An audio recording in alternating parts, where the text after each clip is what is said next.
بسم اللہ الرحمن الرحیم۔ محترم بھائیوں اور بہنوں، ایک شخص ابن حمیر کے نام سے مشہور تھا۔ بڑا عبادت گزار، قائم اللیل اور صائم النہار تھا اور شکار کا بھی عادی تھا۔ ایک دن شکار کے لیے نکلا۔ ایک دن ایک سانپ اس کے سامنے آیا اور کہا کہ اے محمد بن حمیر، مجھے پناہ دے دو، اللہ تعالیٰ تمہیں بھی پناہ دے گا۔ اس نے کہا تم کس سے پناہ چاہتے ہو؟ کہا ایک دشمن سے جس نے مجھ پر ظلم کیا ہے۔ اس نے پوچھا تیرا دشمن کہاں ہے؟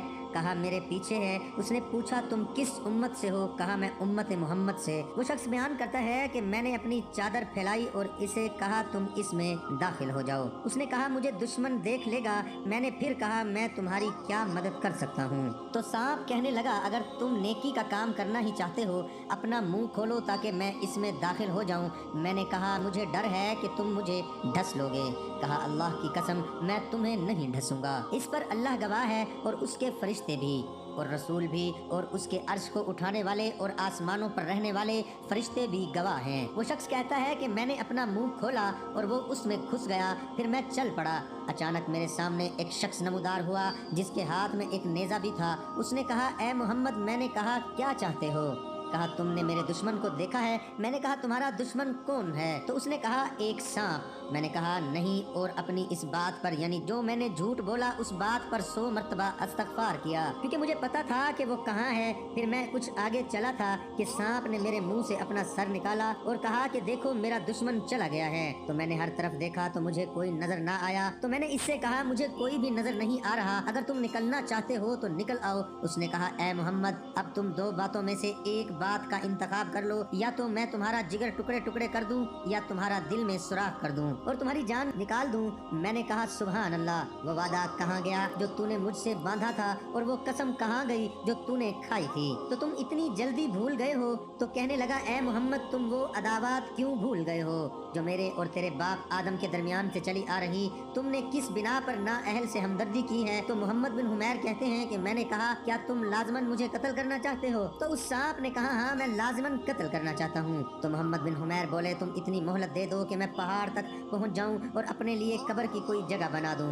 تو سانپ نے کہا تمہاری مرضی ہے، تمہیں اتنی مہلت دیتا ہوں۔ چنانچہ محمد بن عمیر پہاڑ کی طرف چل پڑے اور زندگی سے نا امید ہو گئے اور آسمان کی طرف نظر اٹھائی اور یہ کلمات کہے یا لطیفو یا لطیفو الطف بی بالتفقی الخفی یا لطیفو بالقدرت اللتی استویت بها علی العرش فلم یعلم العرش این مستقرک منہ ما کفیتنی هذه الحیتہ۔ مجھ پر اپنے مخفی لطف کے ساتھ لطف فرما اے لطیف، اپنی اس قدرت کے ساتھ جس کی طاقت سے تو عرش پر مستوی ہے اور عرش کو بھی علم نہ ہوا کہ اس پر تیرا مستقل کہاں ہے۔ بس مجھے اس سانپ سے نجات دے دے۔ پھر محمد بن عمیر بولتے ہیں کہ میں چل پڑا۔ اچانک میرے سامنے ایک حسین چہرے والا، پاکیزہ خوشبو والا، صاف لباس والا شخص ظاہر ہوا اور سلام کیا۔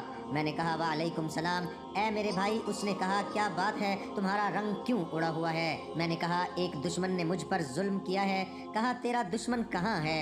میں نے کہا کہ میرے پیٹ میں۔ اس نے مجھے کہا اپنا منہ کھولو۔ میں نے اپنا منہ کھولا تو اس نے اس میں سبز زیتون کی طرح کا ایک پتا ڈالا اور کہا کہ اس کو چبا کر نگل لو۔ تو میں اس کو چبا کر نگل گیا۔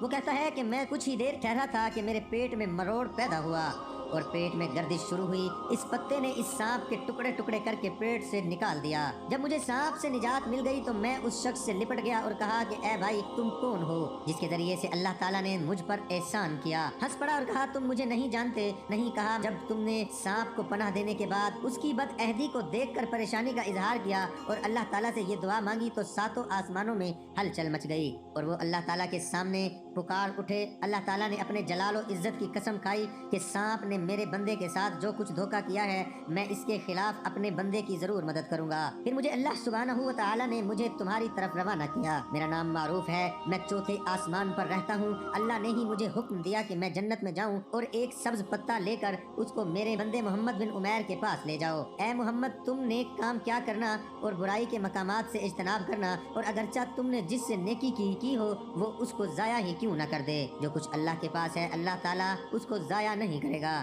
دوستو چند کلمات ایسے ہوا کرتے ہیں کہ اللہ تعالیٰ ان کلمات کے پڑھنے والے اور مانگنے والے کی فوراً مدد فرما دیا کرتے. تو یہ کلمات بھی ان کلمات میں سے ہیں کہ ان کلمات کے مانگنے والا پڑھنے والا اخلاص اور یقین کے ساتھ مانگنے والے کو اللہ تعالیٰ کی فوراً مدد پہنچ جایا کرتی ہے. تو آپ بھی ان کلمات کو یاد کیجئے. آپ بھی اگر کسی ایسی مصیبت میں مبتلا ہوں، آپ کسی دشمن کے خوف میں مبتلا ہوں یا کوئی بھی پریشانی آ گئی ہو، آپ بھی ان الفاظ کے ذریعے اللہ سے مدد مانگیے. انشاءاللہ اللہ کی فوری مدد آپ کے شامل حال ہو جائے گی.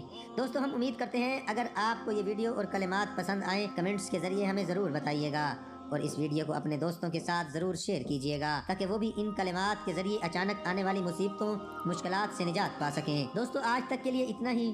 پھر ملتے ہیں. اپنے ڈھیر سارا خیال رکھیے گا. ہمیں بھی اور پوری امت مسلمہ کو بھی خصوصی دعاؤں میں ضرور یاد رکھیے گا. دعا ہے کہ اللہ تعالیٰ میرا سنانا، آپ کا سننا اپنی بارگاہ الہی میں قبول اور منظور فرمائے. آمین ثم آمین.